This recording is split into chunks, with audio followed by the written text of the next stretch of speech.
Your body, my choice, forever. This is what Nick Fuentes tweeted on November 5th. And ever since then, he's been getting a constant stream of death threats, doxing, people showing up to his house, and doing all kinds of things.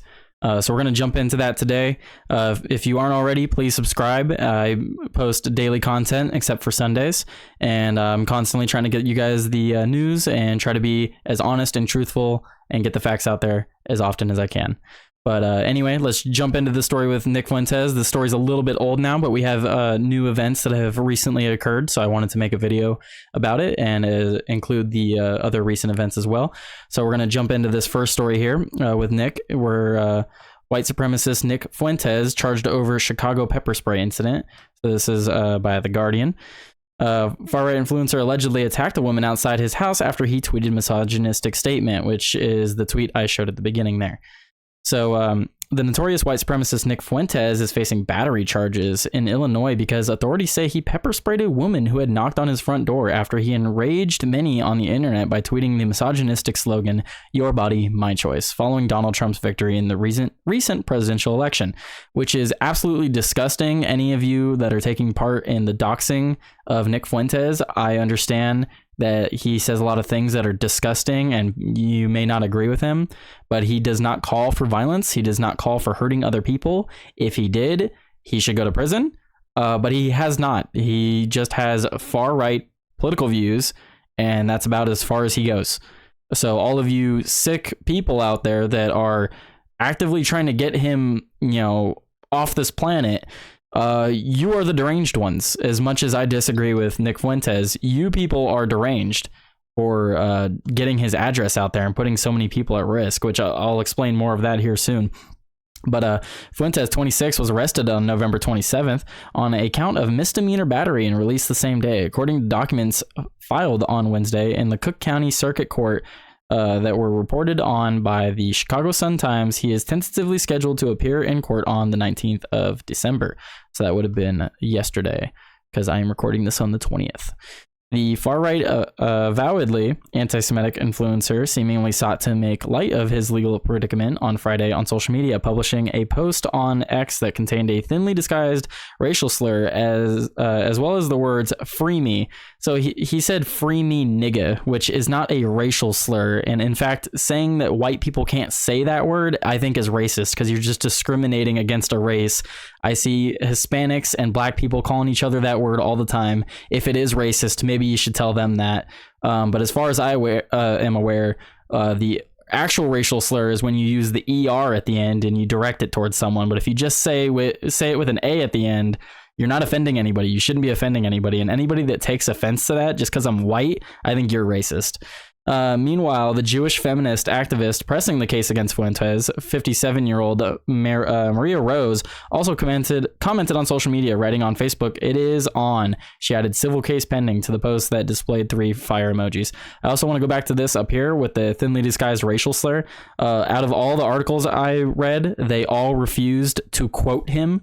They would literally put "free me" in quotes like they have here, and then they would just say racial slur. So they won't even say the word, which is just sad. You're quoting a guy, you're not saying it yourself. It's fine to say things that people, if you're quoting someone, repeat what they said. Don't change their quote. It is a quote. You quote them.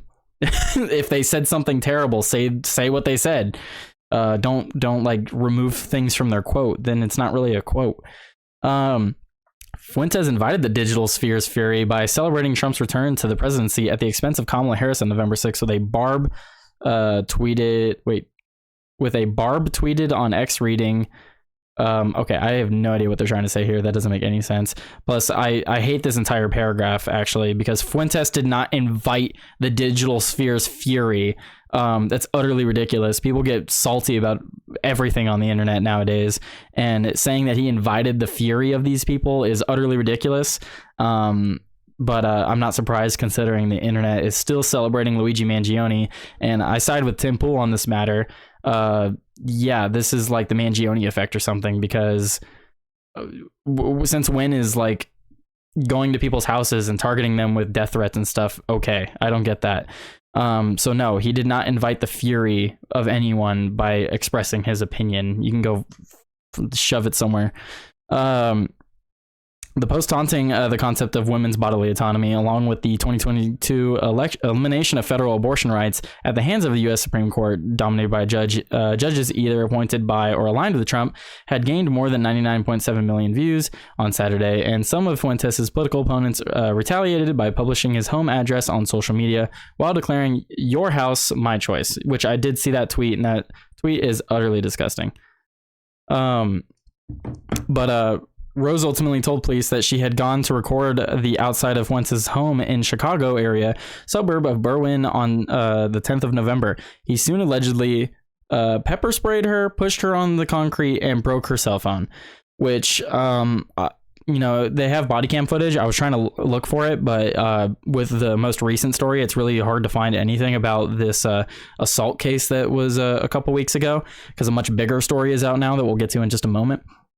But no, you do not go to people's houses while you know they're being doxed. You do not show up to someone's house after they've been doxed while you know this woman definitely knew that he was doxed.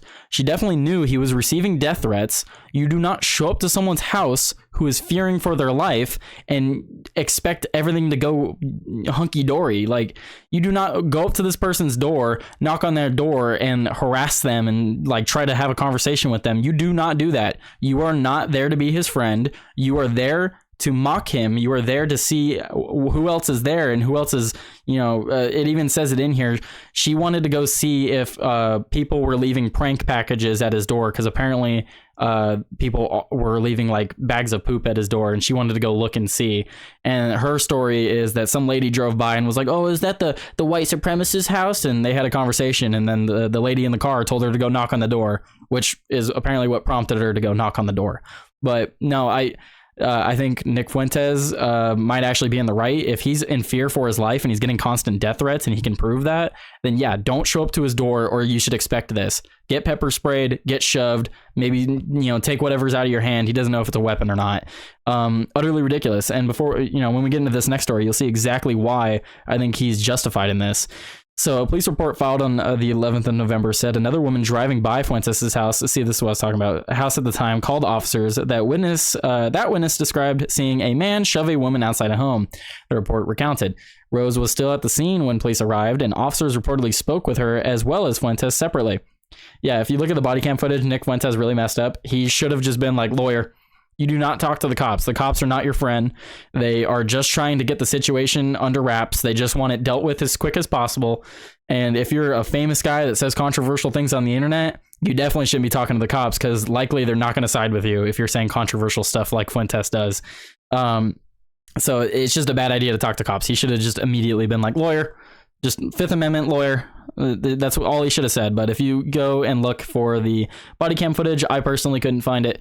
Otherwise, if I do find it, I'll link it in the description below, but I couldn't find it. Where I saw the body cam footage was on Timcast IRL. They played it on the uncensored show. But no, you do not show up to someone's house and expect everything to be just fine. Rose had watery eyes, but listed no other visible physical injuries. The report said possible punishments for misdemeanor battery under Illinois law include relatively short jail sentences, probation, and fines. They should arrest this woman. They should arrest this woman for harassment and disturbing the peace, or whatever law you could throw at her. She should be the one arrested. Fuentes, yeah, maybe give him a slap on the wrist. You don't just like open your door and pepper spray somebody. But I don't know, I might have reacted in a similar way if I'm being threatened as well. But personally, I probably wouldn't even open the door. I probably would just call the cops.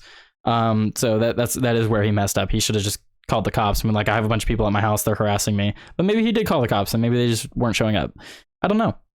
But some of the earliest news media headlines given to Fuentes came when he withdrew from Boston University after participating in 2017, a white supremacist rally, blah, blah, blah. Okay, I'm not going to go into that. So the reason you shouldn't be doing things like this, and the reason I think Nick Fuentes is completely justified in his concerns for his safety, is just the other day, he had someone come to his house and literally tried to kill him. Last night, an armed killer made an attempt on my life at my home, which was recently doxed on this platform. The gunman carried a pistol, crossbow, and incendiary devices. I believe he intended to kill me. He is now dead, and I am okay. We have more here. So according to police, the would-be assassin committed a triple homicide in southern Illinois earlier yesterday before he arrived at my doorstep with a pistol drawn, calling my name. I am grateful to God that I am here, still alive today. Tragically, the gunman broke into a neighbor's home to evade police and killed 2 of their dogs. While heartbreaking, it could have been so unimaginably worse. God have mercy. Doxing is not a game. This nihilistic lynch mob behavior must end before anyone else gets killed. I completely agree. No matter what you think of Nick Fuentes, it's just a really bad political opinion at the end of the day, and he does not deserve to have his life threatened. He certainly does not deserve to have his neighbors put at risk. I mean, his neighbors' dogs were murdered, and as well as it's in a separate neighborhood. We don't have much information about the motive there yet, but apparently this guy, before coming to Nick Fuentes' house, was 2.5 hours away and killed 3 people in a separate location before coming and trying to kill Fuentes himself. So Nick Fuentes he said, I will now have to uproot my life and relocate while I can handle whatever comes to my door. It is irresponsible to expect my neighbors with young families to share that burden. In the meantime, I will have to contract 24-hour security to protect myself and my property. If anyone would like to contribute to, defray? Okay, I've never actually seen that word. Defray the cost, $13,000 a week of private security and rebuilding my studio. Here is a donation link. I can only accept cryptocurrency because I am banned from banking services and CC processing. Thank you. Yes, because he says a lot of controversial things, so banks don't want to work with him, which is unfortunate. I don't know if I agree with that. Free speech should protect you there, but they're private companies, so I don't know. But yeah, no, $13,000 a week just so he can have private security defending his home now. So that is exactly why you should not go to his house after you know it's been doxed. He has now had a attempt on his life, and I agree with Tim Pool. Tim Pool's mentioning that Tim Pool, I don't know if he's the one who came up with it first, but this is the Mangione effect. The people that are celebrating Mangione are creating a culture in which it is okay to go attack people you disagree with. And I am not here for it. I think it's absolutely disgusting. We have some videos here from Nick Fuentes to the media, which is currently attempting to sweep up the assassination attempt against me. Here is further evidence. The killer drove 2.5 hours directly to my home where he parked, then attempted to gain entry to my home in the front and back for 10 minutes until police arrived. So he obtained this from police, I assume. So he traveled from up here, to Mahomet. He killed 3 people in Mahomet before making his way to Nick Fuentes. Officers were called to the crime scene in Mahomet, Illinois at 9:41 p.m., where the killer had fled earlier. The video timestamp shows the killer arrived in front of my house 108 minutes later at 11:29 p.m., where he called my name. Police were called at 11:38. So he didn't notice until about 10 minutes later that this man was trying to get into his home. So he has video here. Here's the guy preparing outside of his home. He has his car parked out front. Seems like he's staking out the place a little bit. And this video just kind of shows him walking in. He has all of his equipment. He's walking up with a backpack.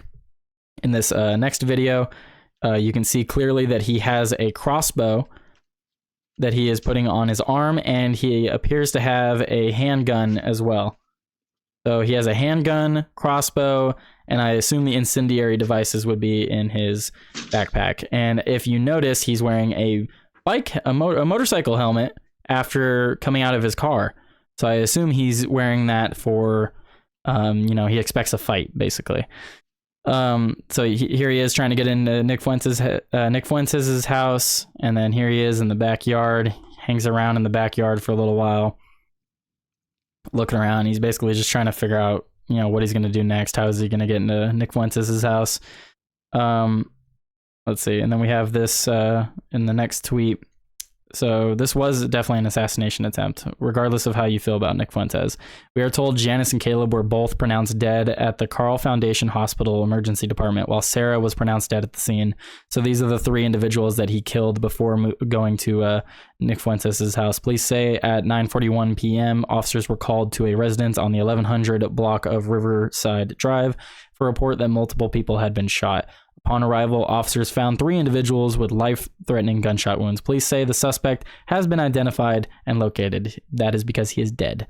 Officials from the Berwyn Police Department said on Facebook that officers responded to a report of an armed man at approximately 11:38 p.m. Responding to the reported location, officers said the subject fled on foot and escaped. The subject then forced entry into a residence where he fatally shot 2 dogs. Officials said officers then observed the offender fleeing eastbound into a yard. The suspect disobeyed the officers' verbal commands to stop and proceeded to shoot at police officers. So because he decided to shoot at police and denied commands, he was shot and killed, which that's what happens. You should always comply with police, whether police are in the wrong or not. If they are in the wrong, just let them be wrong and arrest you, whatever. You can deal with the repercussions and the fallout later, because no matter what, if they are wrong, you're just going to make things worse by trying to go against them. So don't. It's not worth it. We have this statement from the Berwyn Police Department. So Illinois police investigate fatal shooting in Berwyn near the 1800 block Home Avenue. I don't know why it's a little blurry, but I'm going to read it. On December 18th, 2024, at approximately 11:38 p.m., Berwyn police officers responded to the block of Home Avenue for a report of a male subject with a gun. Responding officers located said subject, who then fled on foot and successfully escaped from police officers. The subject then forced entry into a residence on the block of Winona Avenue, where he fatally shot 2 dogs. Officers then observed the offender fleeing eastbound into a yard on the block of Home Avenue. The subject disobeyed the officers' verbal commands to stop and proceeded to shoot at police officers. When police officers returned fire and fatally struck the subject, no officers were injured in the incident. Early reports indicate that the offender was wanted for a triple homicide committed in Mahomet earlier in the day on December 18th. 2024. This incident has been turned over to the Illinois State Police Public Integrity Task Force and is considered an active and ongoing investigation. There is currently no threat to the community. That is because the individual is dead. And that is why you do not dox people for their opinions. This is not a game, guys. But the same people celebrating this are likely the same people that celebrate Mangione, and they're likely the same people that want Daniel Penny in prison. The logic is just utterly insane. Tensions are rising in this country, and I don't like it. I disagree with Nick Fuentes probably almost on everything, but the one thing I agree with is that he should not be targeted, and he should certainly not have attempts made on his life. That's about all we have on the story now. I'll update it as time goes on. He does still have that assault case. Hopefully nothing else happens, and hopefully he can relocate to a new location where he will not be doxxed, because doxing is not cool no matter who it is. I don't think anyone should be doxxed unless they're like legitimately calling for violence, and the purpose of the doxing is so that they could be arrested. Nick Fuentes is not calling for violence. He has not threatened anyone.